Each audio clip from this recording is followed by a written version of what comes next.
Hello guys, my name's John, I'm the Geeky Fanboy, and welcome to my third review regarding Mr. Robot. I finished Season 3, so now I'm all up to date, so I thought I'd give you my thoughts on it. Also, again, spoilers all over the place, because even Season 3 has been out for, I don't know, almost 2 years now? I don't know, so yeah, no holding back there. Yeah, Season 3, I thought it was alright, though I have to say I did not enjoy it as much as Season 1 or even Season 2. But positive things, of course, first. Again, Elliot, best character, best boy, just... whenever he's on screen, I'm definitely paying more attention than when anyone else is on screen. His storyline is the most interesting one. I care about what's happening to him. I'm always in on it when he's on screen. I like how he continues being an unreliable narrator where he doesn't tell you everything, but you still care about him. You want to know what is happening to him, and I like how I even sit in front of my screen and talk to him when he starts talking to his imaginary friend. He's like, "Oh yeah, you don't reply," and I'm like, "I do. I want to, but I can't." So yeah, definitely his storyline still the most interesting one. And just as I thought, they're taking this season into a direction where Elliot thinks, okay, this whole hacking thing has gone too far, or the consequences that have come from it are not good, so I have to stop this whole thing. And I like how extreme it really becomes, where it's not just about freedom and anarchy anymore, but really about terrorism, and how the Dark Army is getting like hardcore involved in this and is prepared to kill people and everything. And that was also one of my favorite episodes in this season, in which Elliot tries to prevent the E-Core building from blowing up, and you really think, oh shit, oh shit, oh shit, this whole building is gonna blow up. What I like what the show did is Elliot does manage to save that one building, and you think, oh, of course he saved the day, but then you realize, oh no, it was just one building out of like 71, 72 buildings, and he's basically achieved nothing.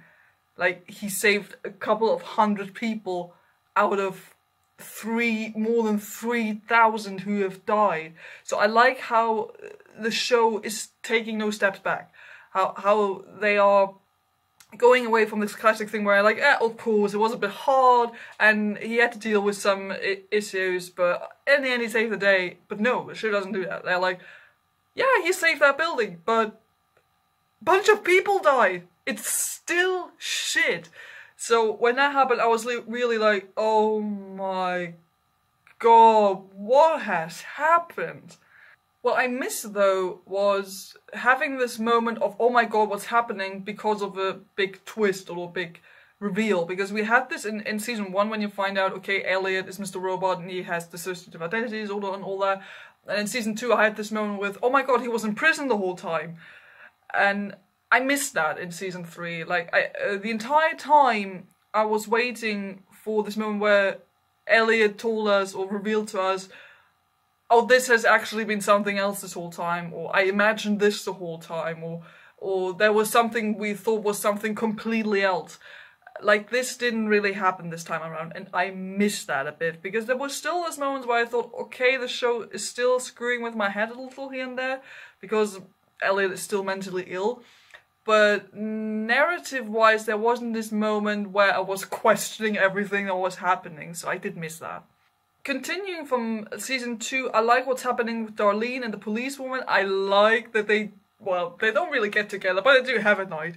Because I kind of expected that to happen. They've been building this up, and the entire time I was thinking, something is going on there, isn't there? They're building up to something. And I like how antagonistic it was between them, but like, towards the end they're still like, okay, yeah, I had to investigate you, but we still got along really well. And I don't know, I just like the whole relationship there between Darlene and the policewoman. Speaking of Darlene, her and also Angela, like, you keep thinking everyone is an asshole, because everyone keeps portraying a Elliot, and you're like, what are you doing to my boy? I just want him to be happy for once. And because then you really feel why Elliot is so sad all the time, why he feels like even the one he's closest to don't really get him because they betray him to the FBI, or they don't really care about him, or they've lied to him for I don't know what kind of reason. So I like the emotional roller coaster there between the characters. And I have to say, I already said this in my season 2 review, I gonna fully say I don't care about Angela. I'm gonna be completely honest, I don't care about her, and they have even fewer scenes now, I think, between her and Elliot, and there is a moment when they kiss in her flat, or I don't know where. And she's like, okay, no, we can't do that. This is, it just doesn't work. And I'm so glad they did that. I was like, oh no, don't do it. And then I was going, oh good, no romance, nothing good. Also, I didn't really buy into it at this point, because in season 1 I still got it what Elliot wanted from her, and that he has feelings for her that are like maybe a bit more than friendship.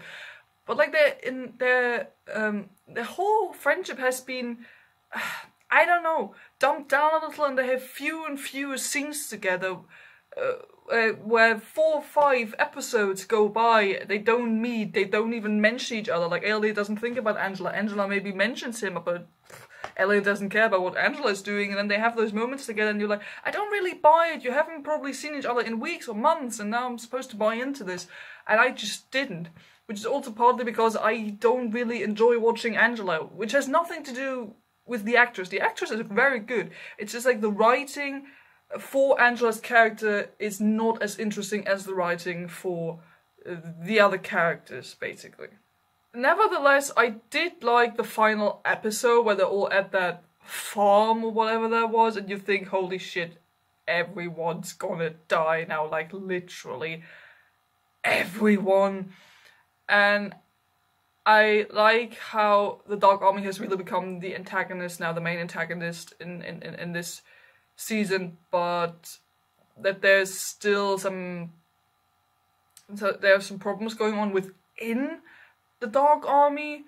Like with the White Rose at the end is the one who says, okay, no, we shouldn't do this, and I'm even prepared to kill my own people and my own lover for Elliot or for what we're doing here.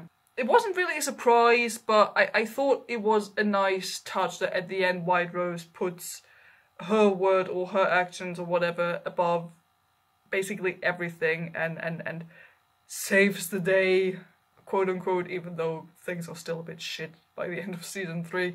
It was also good to see some new and old faces again. Like, I love that Tyrell is back, because I did enjoy watching him in season 1, even though I thought, oh, he's gonna be the antagonistic prick, right?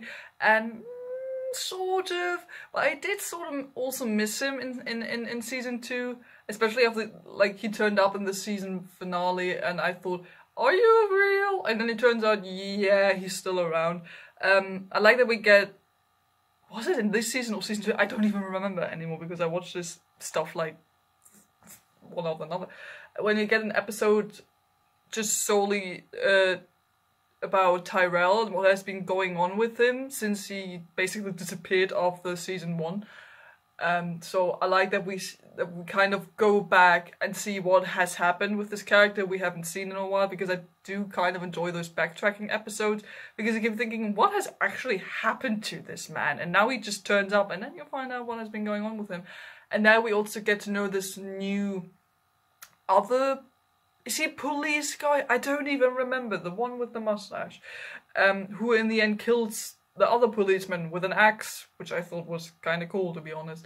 I wasn't quite sure what to make of that guy. Like, yeah, he was around and he was kind of fun, but also like this classic, sadistic, dry-humoured, normal-appearing guy. I did like that at the end he didn't kill the policewoman but the policeman, and it's like, oh, this woman is actually so much better than this guy, we should use her in our plans. So I like that he also has his own little agenda going on. Yeah, I said that I like the policewoman. I continue liking her and what happened with Darlene. Like, the story in this season was weaker. I have to be completely honest here. The story was weaker in this season, but as I already mentioned in my review of season 1, I think this is very much more of a character-driven show.